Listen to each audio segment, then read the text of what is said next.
შეიძლება ადამიანმა არ დაიჯესმა საქართველოში რატომღაც და როგორღაც ამაღლება ემთხვევა როცა თუშეთში, ფშავ-ხევსურეთში, გუდამაყარში საერთოდ თაში ალპურ საძოვრებზე ცხარი ადის და ბინავდება. აი ყოველთვის ემთხვევა ამაღლება დღე, ანუ იქ დღევანდელ დღეს ზეიმობენ ამაღლებას ორგვარად. ერთი ტრადიციულად, რასაც ქვია ქრისტიანული ამაღლება და მეორე ცხრის უკვე დაბინავება ალპურ საძოვრებზე და მადლობას წერენ უფალს, რომ აი ამ დიდი წყალობისთვის რომ მშვიდობით დააბინავეს ცხრისფარა თავიანთ ზაფხულის საძოვრებზე. მეორე ხრი რაგება უფალი ამაღლა და უფლის პიროვნება ასოცირდება და ღმერთკაცობა ზნეობასთან, სიმართლესთან, სინათლესთან, სიყვარულთან ამდენად ამაღლება დღე არის ყველაფერი ამის, ანუ ზოგადად ქრისტიანული და ეროვნული ცნობიერების ამაღლება და აი ამ განწყობით გილოცოთ კიდევ ერთხელ ამაღლებას. ამაღლების შემდეგ კანონით თუნდაც წამოსულიყვნენ მოწაფეები დამწუხრებულები, მაგრამ მუსიკოსთა საკონში წერია, რომ პირიქით გულმხიებლად იყვნენ, იმიტომ რომ დიდი პირობა და დიდი აღთქმა და მოლოდინი ჰქონდათ, რაც უფალმა უთხრათ მაცხოვარმა, რომ დღეიდან სამყაროს აღსასრულამდე თქვენს გვერდით ვიქნები. ანუ ესე იგი მოძმინათ თქვენს გვერდით მიგულეთ და შეგვიძლია სული წინის მოვლენებას. ანუ აქედან გამომდინარე ამაღლება დღე ნიშნავს იმასაც, რომ მარად ჩვენთან ყოფობს უფალი უხილავად ჩვენს გულებში. აი ამ განწყობით მსურს ვისაუბრო ჩემი და ჩვენი სამშობლოს ხსნაზე, გადარჩენაზე, როგორც სოციალურად, პოლიტიკურად, ეროვნულად, ასევე სულიად. ამიტომ მოდი ჩვენი საუბრის ამ პირველ ნაწილს დავაქვათ გზა ხსნისა. და ვეწიოთ ილია მართას, ილია ჭავჭავაძის პიროვნებას. მიმოიხილოთ მეტანაკლებად, რაც შესაძლებელია მისი ძირითადი აზრები, დარიგებები, საბჭილებები კიდევ ერთხელ მივიახლოთ მისი პიროვნებას და სურს რომ პოემა არჩის რაღაცნაირ სხვა თვალით შევხედოთ. გალატიონი ბრძანებს. წიწამოში რომ მოკლეს ილია, მაშინ ეპოქა გათავდა დიდი. ჭეშმარიტად მთელი მე-19 საუკუნე იყო თითქმის ილიას ეპოქა. როგორც მე-18 საუკუნე პატარა კახის ეპოქა. ასაც ამბობენ, რომ მეფე-ერეკეს დროშია, შორს გავირეკდი ძროხანი, წავწოდი, წავიჯინოდი, წავიფერდი ჩოხანი. ამიტომ მთლიანად 14 წლის ვაჟმა რომ ხელში დაიკავა მახვილი და ხმალი, ნეიშინს ველზე და მტერი აოტა, აი იქიდან მოყოლებული სიკვდილამდე ხმალი ქარქაში არ ჩაუგია და როცა ესე იგი კლაევი რატო დაჭიდა თავისი, მაგრამ ესე გაუზომეს სიოცხლის ბოლოს მარჯვენა ხელი 5 სანტიმეტრით გრძელი აღმოჩნდა ამ ხმლის ქნევისაგან. აი ასევე არ გაუგზია თავისი ძირითადი იარაღი, სიტყვა, აზრი და საძირკარემი ილია ჭავჭავაძეს მთელი თავისი მოღვაწეობის მანძილზე. უკანა ფშავში იზრდებოდა პატარა კახი და იქ მიიღო მან საბრძოლო ნაცვლობა. აი ფშავიდან არიან გადასულები ყვარაში ჭავჭავაძეებიც და ილია ჭავჭავაძის პაპა მონაწილეობდა ყვალის ალყაში 23 დღე ტერს იგერიებდნენ და წარმატებით დამთავრდა ეს ბრძოლა. და უშუალოდ ილია ჭავჭავაძის პაპა, ანუ მამის მამა პაატა ჭავჭავაძე ერეკლე მეუღლეს ახდა იმერეთში ელჩობის დროს, როცა სოლომონე მეორე ავიდა ტახტზე და იმ პროცესიას ხელმძღვანელობდა, როცა თელავიდან მცხეთას გადაასვენეს პატარა კახი. ასე რომ ილია ჭავჭავაძის ეპოქაზე გვექნება ჩვენ საუბარი. და მაინც რა იყო ეს საუკუნე? პატარა კახი აღარალი საქართველოს მიერთა რუსეთმა, ბაგრატიონები გადაასახლეს, ავტოკეფალია გაუქმებულია, მთელი რიგი აჯანყებები მთიულეთის, კახეთის, იმერეთის წარუმატებელი აღმოჩნდა. შემდეგ 32 წლის შეთქმულება და ჩამოწვა დიდი უკუნი. დიდი წყვდიადი და დადგა 1837 წელი. ისევ ლეკების მარიველები არიან შემოსულები, ყარეს დაეცნენ თავს და მაშინ როდესაც იგერიებდნენ მარბიელ რაზმს ლეკებისას, აი ამ დროს კოშკის მეორე სართულიდან ტირილის ხმა გაისმა და ამ ხმათა კვეთებაში დაიბადა პატარა ვაჟი, რომელსაც სახელად უწოდეს ილია, რაც ციხე-სიმაგრეს ნიშნავს. და აი ციხესავით ედგა მართლა სიმაგრესავით მთელ ერს თავისი ცხოვრების მანძილზე ილია ჭავჭავაძე. ეხლა კი უნდა ვთქვათ, რომ მისმა ბიძებაც და მისმა ძმამაც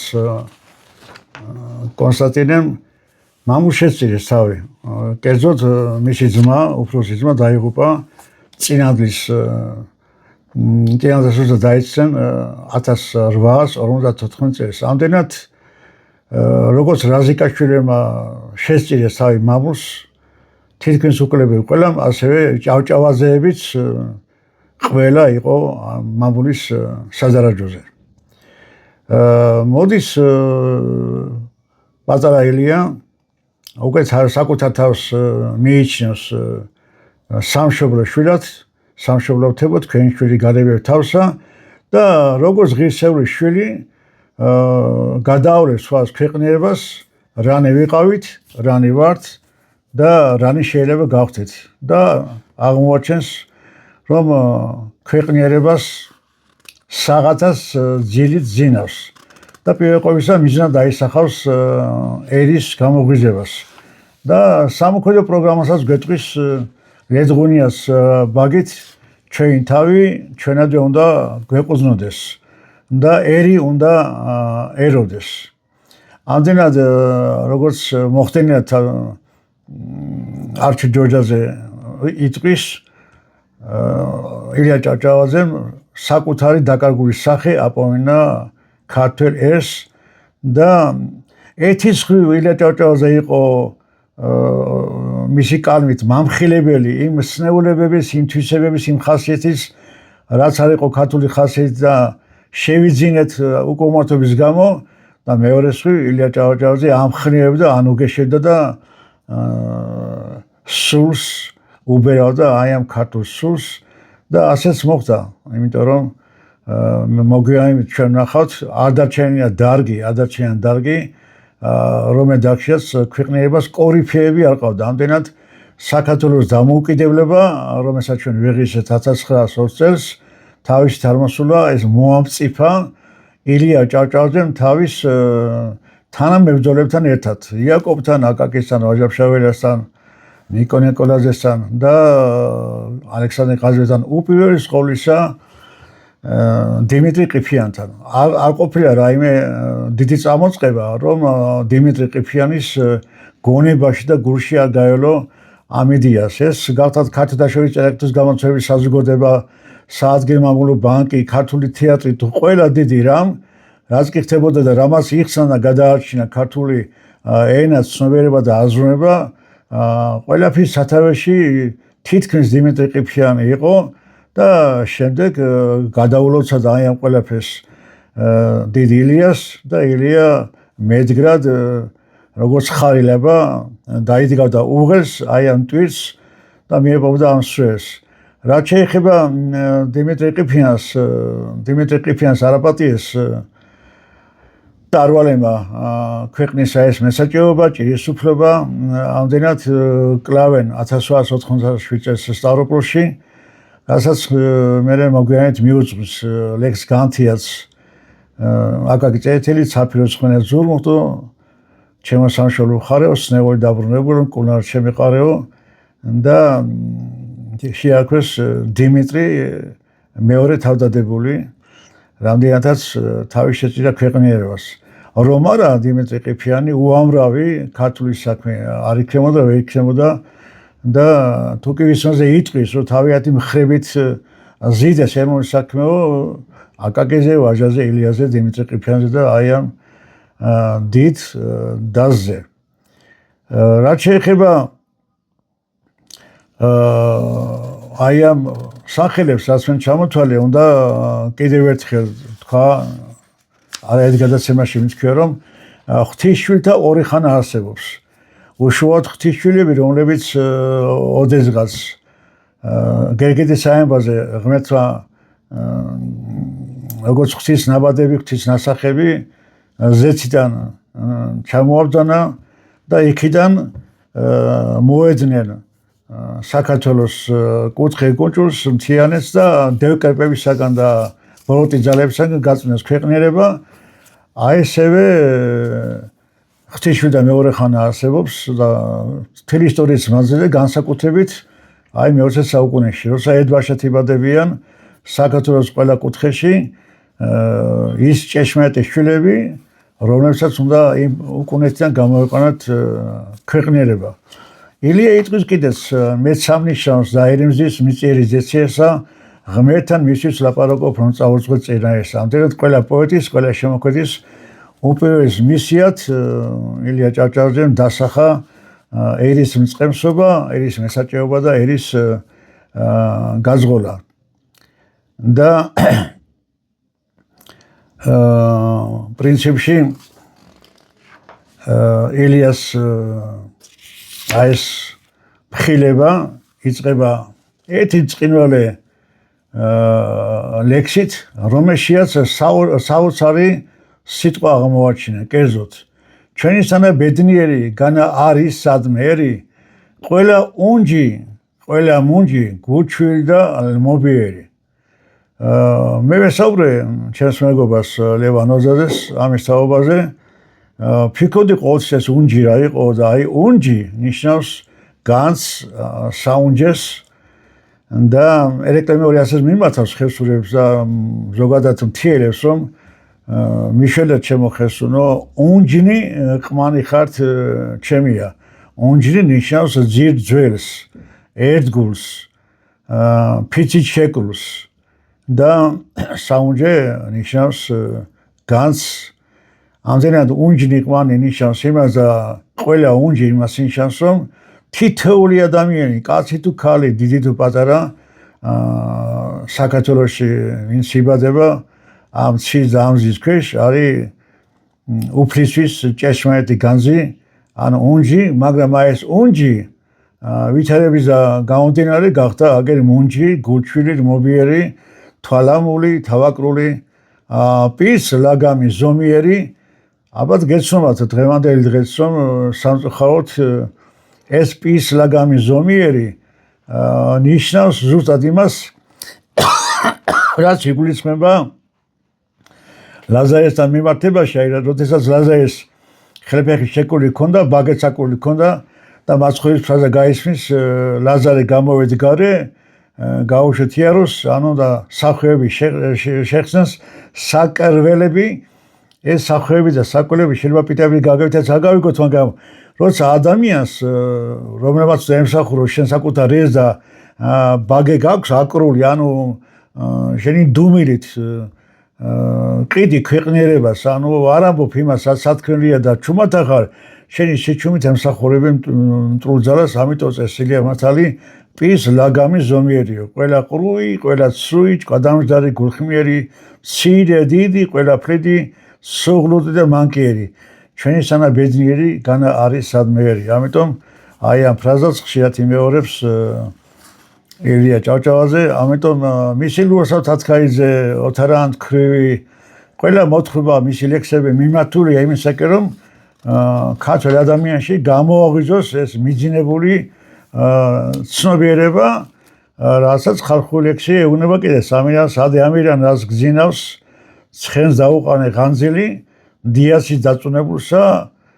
ტირილიკი და განძილი, ქართველ ერს საღათა ძილით ეძინა. და იტყვის კიდეც ილია მართალი, ოღმერთო ჩემო სულძილი ძილი, როსხა გვეღესო ჩვენ გავღვიძება. აქ მარტო ეროვნულ გამოღვიძებაზე არ არის საუბარი არის ადამიანის სულიერ გამოღვიძებაზე და მთელი ძალისხმევა მიმართული იყო იქითკენ, რომ ქართველ ადამიანს საკუთარი თავის რწმენა დაბრუნებოდა, ძალები დაბრუნებოდა და ეს გადაჩენის გზაზე დამდგარიყო. ჩემო კარგო ქვეყანაო, რაზეც მოგიწყენია, აწყო თუ არ აწყალობს, მომავალი ჩვენია. თუმცა ძველი დაგშოძნენ. აქ სიტყვა დაგშოძნენ ანიშნავს იმას, რომ გარდაიცვალნენ და წავიდნენ. არამედ სიტყვა დაგშოძნენ იმას ნიშნავს, რომ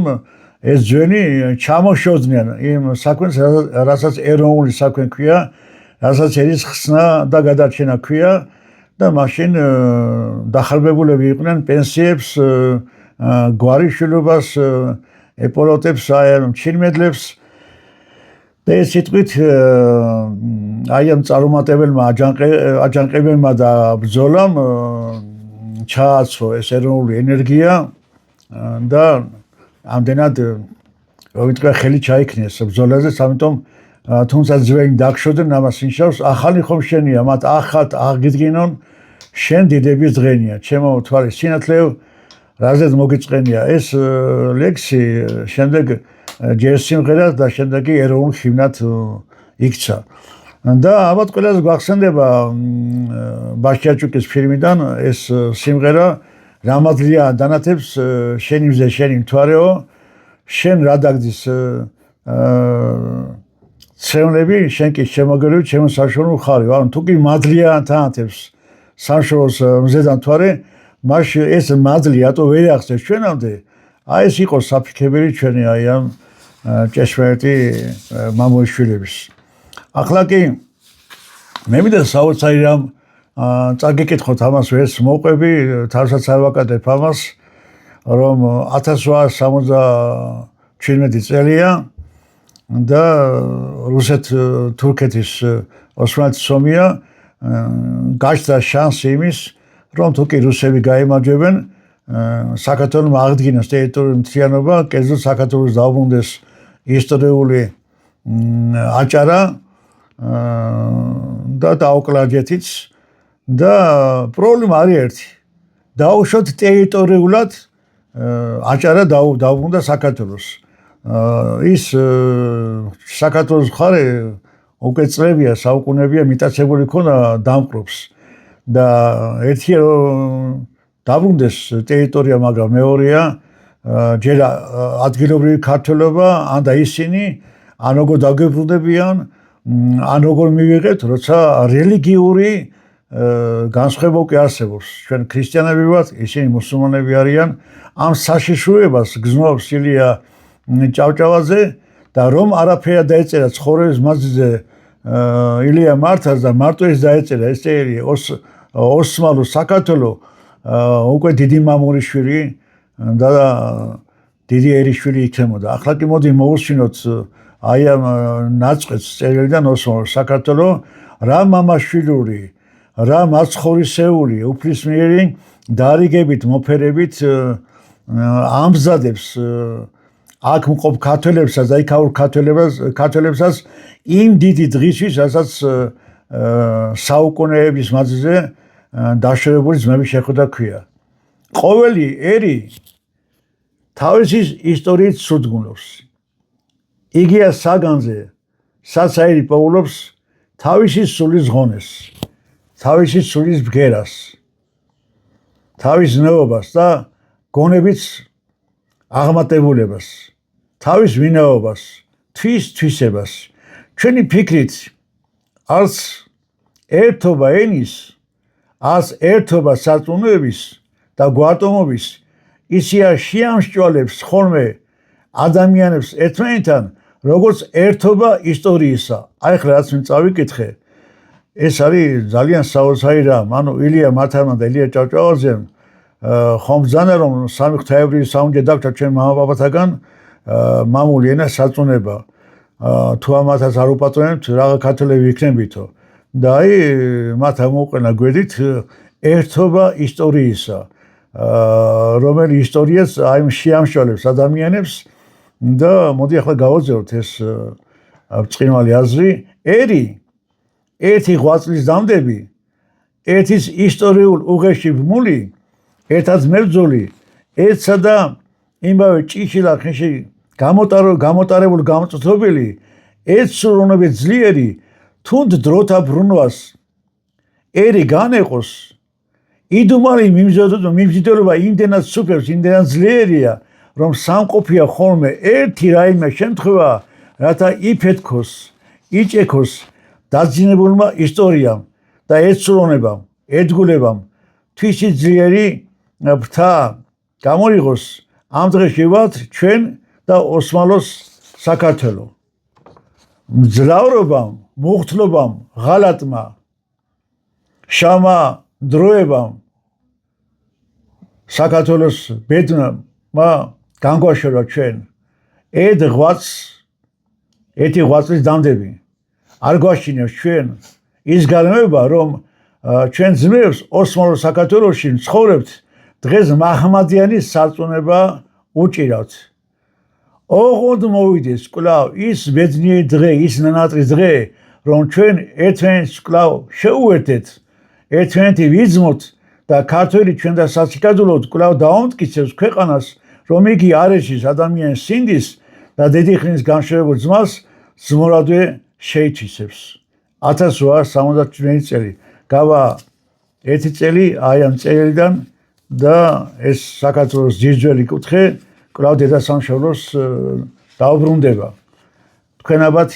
მე ხა ნაწყვეტი წავიკითხე გზნობთ როგორი მამაშვილური სიყვარულით ამზადებს აკობ ქართველებსაც და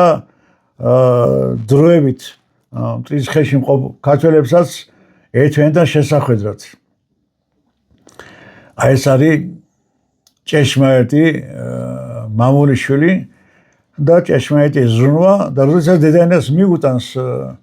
იაკობ გოგებაშვილი და იქ არის ლექსი ბიჭოვისი ხარ მახაზო დაუჩი დედაშენსაო საქმე რომ არა გქონდეს ჩამოიბედე ჩვენსაო გასწავლი ქრისტეს მცემასა არაგოს გეტყვი ბერსაო და ილიამ დაუწუნა ეს ფრაზა და გადახაზა გასწავლი ქრისტეს მცემასა და გაკვირებულ იაკობს და გაოცებულ იაკობს ეუბნება რომ დედაენა უნდა ხელთ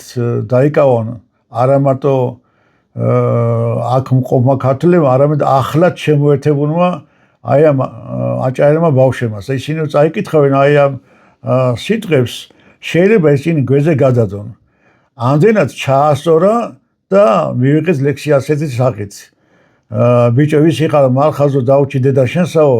საქმე რომ არა გქონდესა ჩამოიბედენ ჩვენსაო გასწავლი წერა კითხვასა არაკეს გეტყვი ბერსაო განა აიცოდა ილია ჭავჭავაძე რომ გასწავლი ქრისტეს მცნებასა აღმატებულია ვიდრე წერა კითხვას მაგრამ საქმეს ასე სჭირდებოდა აი ესე ზრუნავდნენ ჩვენი დიდი მამულიშვილები ჩვენი ერის გადასარჩენად ტიციან ტაბიძე მოგვიანებით იტყვის ვინმისა ფერი მუხრანის ღვინოს ნეტა ვინ დარგვა ამდენი ვაზი ნეტა არ მქონდეს სულად სამშობლო ანდა არ იყოს ასე ლამაზი თითქოს პარადოქსალური აზრია ხო თუ ლამაზია პირიქით უნდა გიხავდეს მაგრამ აქ ის აზრია ჩატეული და გამოთქვი რომ რაც მეტად ლამაზია სამშობლო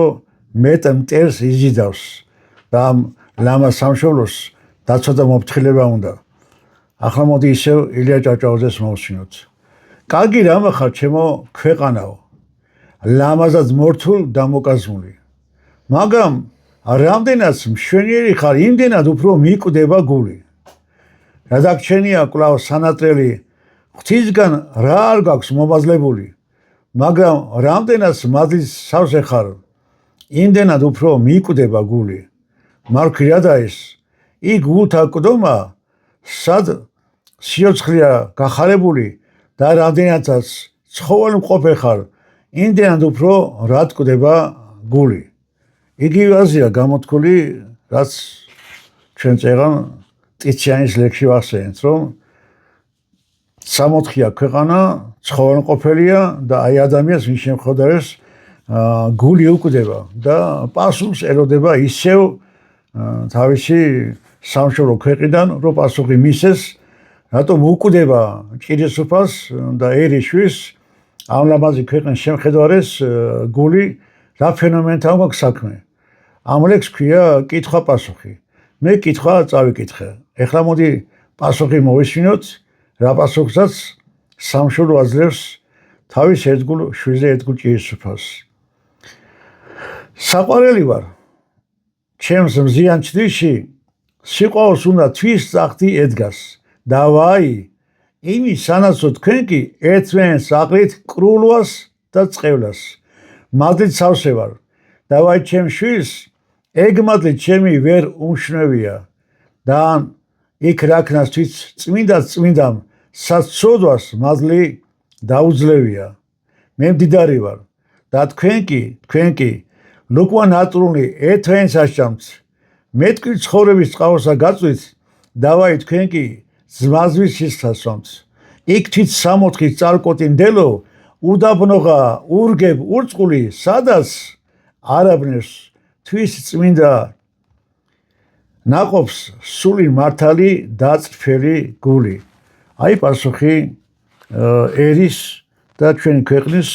რომ ეს სამოთხე რომელიც ღმერთმა გვაჩუქა რომელზეც ამდენ წერენ ჩვენი კლასიკოსები პოეტები ეს სამოთხე ვაქციეთ ჯოჯოხეთად ჩვენი უსიყვარულობით და ჩვენი აი ამ ძმის ჩაგვრით აქ არის ახლა კი მოდი არჩილიდან ამოვიკითხავ ნაწყვეტებს აქ არის დიდსა თუ პატარასა ქვეყნის ტკივილით ასტკივა გული დავიწყებია რომ ქვეყანსა ღვთით მოუცია მარტო მამული დავიწყებია რომ დიდი ერი ღვთისა წინაშე იგი ცხოვრება დიდი არის რომელიც ქვეყნის წვითა დამწვარი ქვეყანასავე შეეწირება წმინდა აიგი ვისაძეღისა მამულისათვის თავის დადება ნეტა იმ ვაჟკაცს ნეტა იმ გმირსა ის თავის ხალხში აღარ მოკვდება აგერ ვაჭარი სვიერის ღიმით მოძმეთ ატყუებს რაყიდის ნივსა და ძმა მის მოკვდეს თუნდა შიმშილით უნაღოდ გალევს ცხოვრების ხიდსა. ეხლა მე ვკითხულობ თავისთავად ცხადი არის პოემა არჩილიდან ნაწყვეტებს რომელი პოემის სათავეში არჩილი ჩემის ღმერთწინით არასწორად გაგებული. კერძოდ ჩვენ მიგვაჩნია რომ არჩილი ეწოდება ამ პოემას იმის გამო რომ პოეტს წარმოუდგა მყინვარზე მდგარი მოხუცებული რომელსაც ხელი მოეჩილა გაყურებდა ჯერ არ აქვს მე მტკვარს მცხეთას თვითის თესაკადოს გადაყურებდა და ღვთაებრივი სიტყვის ამოს მაადაყურებდა საქართველოს მე ვარ შენთან მე ვარ შენი თანამდები უკდარისული. აი ეს მიგვაჩნია ჩვენ არჩილად თუმცა რატომაც არა იმიტომ რომ ეს მოხუცებული თვით ილია ჭავჭავაძის სულია რომელიც მუდამ და მარად არჩივით გვადგა თავზე. მაგრამ მეორე მხრივ პოემას წინ უძღვის ეპიგრაფად რუსთაველი სიტყვები რა ვარდმან თვის იყვაველი გააჭკნოს გაახმოს ძალიან ჭკნაოსა იგი წავა და სხვა მოვა ტურფასა საბაღნაროსა. ანუ ილია ჭავჭავაძის ასეთი ნაწარმოები და საერთოდ ასეთი პოემა მე ასეთი თვალით არ წამიკითხავს რომ ყველა კადრი თითქოს ერთი ლამაზი ფილმის ნაწყვეტები არის. ანუ ხوارი პირველი თავი, მეორე თავი, მესამე თავი, მეოთხე თავი ილია ჭავჭავაძე თითქოს პოემას კი აწევს და ლექსს კი არ კითხულობ, არამედ თითქოს ჩვენ თვალწინ გაივლის რაღაცა დიდი მატიანე, დიდი ფილმი, წარსული საქართველოს კუთხეები და ვხედავთ რაც ხდება და აი ეს რაც ხდება თბილისში თუ მცხეთაში თუ აქეთ თუ იქით ყველა კადრი და ყველა კუთხე კუნჯული არის დაცლილი ღვთისაგან, წვენისაგან, სიყვარულისაგან, აი ეს უკლავს გულს და გვეუბნება ილია ჭავჭავაძე აი ამ პოემით რომ თუ კი ჩვენ ქვეყანას მოექცევით ისე რაც მე ამ პოემაში აღწერე, მაშინ ეს ტურფა სამოთხე და ტურფა ქვეყანა გადაიქცევა აჩდილად. აი ამიტომ ქვია ჩემი ღმერთწინით ამ პოემას აჩდილიო. თუ კი აგიდათ ეს ტაძარი, ღვთის ტაძარი გადაიქცეს იმ სამოთხისავე ქვეყნის აჩდილად, მაშინ უნდა ჩვენ რაღაცა შევცვალოთ. მოდი აი ამ კუთხით შევხედოთ ამ პოემას და გავაძლევოთ ნაწყვეტების კითხვა. აგერა მღვდენის ერთა მამანი, რომელთა ქრისტესგან ვარად დებიათ ამ ერისა სულის აღზანი, რარიკ გულხევი დაუკრეფიათ ეს ილია ჭავჭავაძე დღეს წმინდანი ილია მათალი ამხეს თავისი დროის იმ ერის მამებს ვინც უნდა იღვაწოს მომავალ თაობისთვის და აი განაჩენი მოისმინეთ რარიქ გულხევი დაუკრეფიათ აგერ ორ სამ კაცს რაღაც უგზნიათ ქვეყნისა სახსრად ერთად მიდიან ერთი საქმისთვის გაუღვიძიათ და ერთენს კი არენდობიან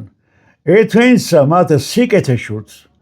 თუნდაც ერთსათვის თითქოს იღწვიან თვით ამხობენ მას რის აღდგენაც სურთ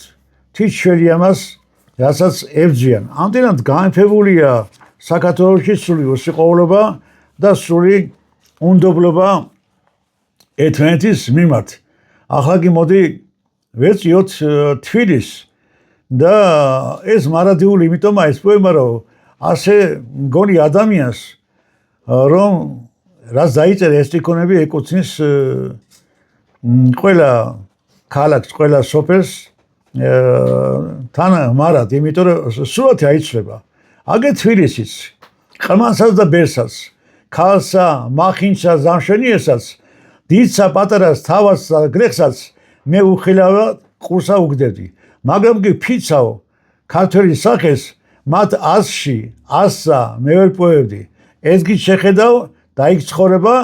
მათაც ცხოვრებად მოგეჩვენება ხინობენ კიდეც ხარობენ ფიქრობენ გრძნობენ და მოქმედებენ ხედავ ფაციფურს და ყველგან ჟღივის უბედურ ცემთან ბედნიერ ღიმის მაგრამ მას სემსა ღიმის გრძნობას ჭმუნვას სიხაურს და მოქმედებას ფრჩხილის ოდენაც არა აქვს აზრი და ყველა იგი თვალთმაქცი არის ძალიან მძიმე დასკვნა ძალიან მძიმე განაჩენია მაგრამ ალბათ ბუნებრივია თქვენ გახსენებათ წმინდა წერილიდან როცა ცოდვილებს ასეთი მრისხანებით არ მიმართავს მაცხოვარი როგორც მიმართავს აი ამ კატეგორიის ხალხს აი ამ თვალთმაქცებს და ამ ხელს კიდეც ეჭვება კიდეც ხო თქვენ თვალთმაქცნო ანუ თვალთმაქცობა არის როდესაც ადამიანი კეთის იჩემებს და გულთა ბოროტი დაიმარხოს აი ეს თვალთმაქცობა ას მოყვასთან ას ქვეყანასთან არ ეპატება ადამიანს ამიტომ აი ამ გარეგნულ ხინში გარეგნულ უდარდელობაში აი ეს თვალთმაქცობა ილია ჭავჭავაძე გეუბნება და ამ ყველაფერს არ ჩვენთვის ას ქვეყნისთვის ფრჩხილის ოდენს არ აქვს აზრიო და ბოლოს როცა გულმოკლული საქართველოს თანამდებები უკვდავის სული ხედავს რომ გამოსავალი არ არის მაშინ დადგება ლოცვად ჩვენი გულშემატკივარი დედა ღვთისაო ეს ქვეყანა შენი ხვედრია შენს მეოხებას ნუ მოვაკლებ ამ ტანჯულ ხალხსა საერთოდ მიიღე სისხლი რომელ ამ ხალხს უღრია ჩაგულსასო ნუ აიდებ მოწყალე თვალსა ანუ ნუ აიდებ მოწყალე თვალსა იმას ინშას რომ უფალი მოწყალე თვალს თავს გვაიდებს იმიტომ კი არ გვაიდებს რომ ჩვენ დანახაღა უნდა იმიტომ რომ არა ვართ მისი წყალობის ღირსნი რასაც ტანჯულა ეს ქვეყანა ტანჯვად ეყოფა მოიცი ძალე დავდომისა კვლავ აღდგომისა სახელოვანი განუახლე წარსულთ დღეთ ყოფა მამაპაპურის სული გული მოხმადე შვისა მოხმადე ქართველს ქართლის ნდობა და სიყვარული და აღუდგინე დაქცეული ესე მამული ჰოი სახერო სიატყელა განოლიცასა რათა წარღვინსა მოუდინი წარხოსო ხალხსა და პოემის დასასრულს მართლა გამორჩება სიატყელა ნიშნად იმისა რომ ქვეყანა გადარჩება თავარია ჩვენ მივაგონთ ქვეყნის და მამულის ხსნის გზას ამდენად ეს პოემა არის შეხსენება და პოემა ჯანჯღარი და გვაჯანჯღარებს უკლები ყველა ფენას გლეხს აზნაურს თავას ვაჭას რომ თუ ჩვენ გონს არ მოეგებით და ერთენჯერ დობა და სიყვარული აღგვექნება ჩვენი ქვეყანა სხვები დაეპატრონებიან რაც პრინციპში დღეს ხდება და არჩილად გადაიქცევა ამდენად როცა საუბარია აჩდილზე და ჩვენამ ქადაგებას ლექსია დავუკვეთ ღმერთკაცის აჩდილი ილია ჭავჭავაძეა თვითონ ის აჩდილი რომელიც მარად ჩვენ თავზე გვადგა გვახსენებს და რომელსაც ვერ მოუფრთხილდით ილია ჭავჭავაძეს ყარებია სიმღერა ბერიკაცი ვარ ნუ მომკლავ და როცა მღეროდნენ საგურამოში ილიაობას ეს გლეხაცობა ილია ამოვდგებოდა მომღერლებს და იგიც თავის ხმა შეაშერებდა და გაუკადნიდებოდნენ და სხოდრო ილია ნუ მღერი ხარო ხეზგვიშლიო მაგრამ ილია აგზელდა სიმღერას იმდენად უყვარდა ეს ბერიკაცი ვარ მომკლავო და აიტრუმა ძალემა ეს ბერიკაცი საციკლიოდ გაიმეტეს და ის გული რომელი გულიც ქვეყნის ზღედა გაუჩერეს ამდენად წიწამოში რომ მოკლეს ილია მაშინ ეპოქა გათავდა დიდიო ჭეშმარიტი დიდი ეპოქა იყო ილიას ეპოქა და რაც შეეხება წიწამურს უცნაური რამ მოვისმინე მე მთაში კერძოდ ეჩენია დღეს მაღაროსკარში გათენა დილა და არაფერი აჩანს ას დღე ას ქედები ას მდენანი არაფერი აჩანს ნისლი არ არის ბურუსი არ არის ღრუბელი არ არის უბრალოდ სქელი ფარდა ჰაი ჩამოფარებული აი ამ მთებს გამოვიდა მეზობელი და მეუბნება რომ დღესო წიწამურიაო ჩვენთანო და რას ქვია წიწამურია მეთქი დაიბეინ და აი ამ მოვლენას ქვია წიწამურიო როცა ადამიანი ვეღარ ხედავს ვერაფერს იმიტომ კი რომ ბურუსი და ნისლია და ღრუბელია იმიტომ რომ ჰაერია შესქელებული და თვითონ ჰაერი გვიშლის ხედავს და აი იქ სოფელ წიწამურთან საცამწყარი და არა გვერდება ზუსტად ძალიან ხშირია მოვლენა როცა ადამიანი ხედელობას კარგავს ამდენად შეიძლება სიმბოლურია რომ ილია მოკლეს იქ სადაც წიწამური იყო ანუ ადამიანს უჭირდა სულის და გულის თვალები დანახვა იმის თუ ვის კრავდა აგიღა ილია ჭავჭავაძე სბოლო ფრაზა იყო რა შეადით ილია ვარ და ხუთჯერი ქუხა არაგვის ხეობამო და ეს არაგვის ხეობაზე გასული ტყვისეკო ჩვენამდე ახლაც აღწევს აგაგზე თელი გულმოკლული იტყვის ნუ მიწამრავთ მოხუც გზნობას და ნუ ამბობთ რაც ამ ჯერა ნუ თუ მართლა დღეს გადაწყდა საქართველოს ბედისწერა ვაჟა გიტყვის გაღმა გასვლის ამ სულებს გამოღმა მიყვარს ბორანი გაგვიბატონა სირეგნე გოსანო შეუწონარიო და სირეგნე იყო ამრაი ვერ მოფრთხილება ერის მამის და ერმა რომელიც აფასებდა ილია ჭავჭავაძის პიროვნებას მთაწინაზე უძღვნა ძეგლი მწუხარე საქართველო რომელიც საწოლიც იაკობ ნიკოლაძეა და აი ამ ძეგლით გამოხატულია ქალი რომელიც დასწრის საქართველოს სახეს სიმბოლო თავის ღირსეულ შვილს ამდენად მწუხარეა საქართველო არა მარტო მაშინ როცა ილია მოკლეს წამოში არამედ ახლაც იმიტომ ასე გვაკლია ილია და ილიას დარები დღევანდელ ჩვენს ქვეყნიერებას და ჩვენს სამშობლოს ამდენად ილია ჭავჭავაძის აჩდილი ისევ თავზე დაყურებს და ისევ გვეუბნება მარად აყვეგან საქართველო მე ვარ შენთანაო ილია მართალის მთელი შემოქმედა და პოეზია ეს იყო მეხუთე სახარება თითოეული მისი ფრაზეოლოგია თითოეული მისი შეგონება კეთილი ფარად უფარე შენთვის ბოროტის მდომსაო მადლისა წყაროს აცმედე ცოდის გუბეში მდგომსაო რა დღის ეხლა მოდი ავიღოთ საოცარი დარეგება რომელ დარეგებაშიაც მთელი სახარებისეული სიბრძნე და სიყვარული არის შთაღვრილი როცა ადამიანს პირს აიდებ ვითომ ქრისტე ღმერთისთვის მოგირდებია პირი იესო ბრძანა შიოდა და მეცით მე ჭამადი. წყუროდა და მასვით. შიშველი იყავი და ჩამაცვით. სნეული იყავი და გამკვნეთ, უცხო იყავი და შემირდომეთ. რომ შეგეკითხები, თორე საგნახეთ უფარო შენ მშიერი მწყოარი ჩაგვეცა გვეჭამაო, მე თქვენ გეტყვით, რაოდენი უყავით, ერთსა ძმას, ამათ ჩემთაგანს ესმე ვიყავითო. ანუ ყველა გაჭირებული და ყველა შეჭირებული არის უფრისის ძმა. ამიტომ ამოს ვაჟაფშაველა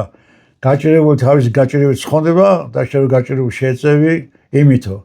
და აი ამას აგდელეს მე ილია ჭავჭავაძე როცა ადამიანს პირსაიდებ, ვითომ ქრისტიანეთის მოგედება პირი, შენ სხვისთვის და სხვა შენთვის, აი გზა ცხოვრებისა, აი ხიდი სოფლისა, აი გასაღების სამოთხისა. ანუ ეს მიგვიყონ ჩვენ სამოთხემდე ეს დამოკიდებულება და ასეთი ცხოვრება. ამდენად ილიელობა ნიშნავს ზუსტად იმას, რომ იცხოვრო ისე ადამიანმა, რისკინაც მოგიწოდeda ილია ჭავჭავაძე და მოდი გადავაადგილოთ ჩვენ ეს ნათქვამი, ანუ წითამურში ილია ჭავჭავაძე სიკვდილის წინ შეძახა მკვლელებს რაშჩადით ილია ვარ, მოდი გადავალოგოთ და ეხლა მარადიულობიდან ილია ჭავჭავაძე მუდამ ჩამოგძახის ილია ვარ რაშჩადით. ანუ როგორც უფალის მარადიული ფრაზა ადამ სადახარ, აი ესე უნდა გვესმოდეთ ჩვენ გულში და ჩვენ სულში ილია ვარ რაშჩადით,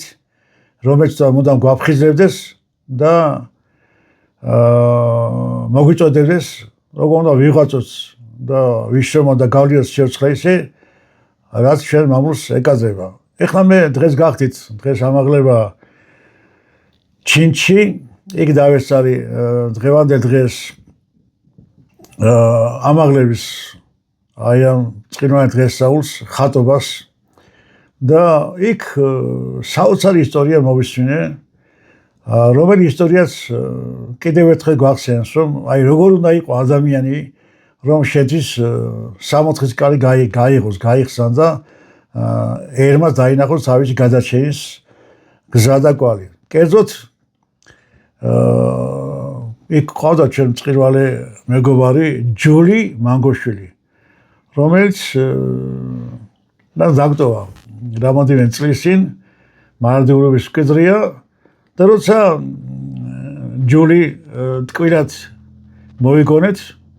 მეუნებიან საოცარ რამეს ჯულის შესახებ. გსმენიაო აი ამ ჯულის შესახებ ეს ისტორიაო, რომ მეკვდეთ როგორ ყავდა სახში მიცვალებულიო. მე გავიოცე რომ რას ქვია მეთქი, რომ ახალწლის ღამეს მიცვალებული ყავდა მეკვდეთ. აი რა მოხდაო წლების წინ. ახალი წელი თენდებაო, ჩინ ზემოთ გზები დაკეტილია, იმხელა თოვლი მოვიდა, რომ ვერცერთი მანქანა ვეღარ გადადის, თუ გათენა და ყველგან მავალმა აი ამ მანქანამ გზები არ გაიკლია, მოკლედ დაბინდა უკვე და კაკუნია ჭიშკარზე, ეზო ჭიშკარზე გაიხედა ჯული და დიდი ბოდიშებით ეუბნებიან, რომ აი ვეღარ მივდივართ მთაში, გვიღამდება და უნდა ღამე გაგვათენებინო. ოღონდ მივასვენებთო მიცვალებულს და უნდა ერთი ღამეო მიგვიღო. ჯულია გაქცეულა არც მეუღლესთან, არც შვილებთან ნებართვა არ აუღია, არამედ კარები გაუღო, შემოვიდნენ და ახალი წლის ღამე აი ამ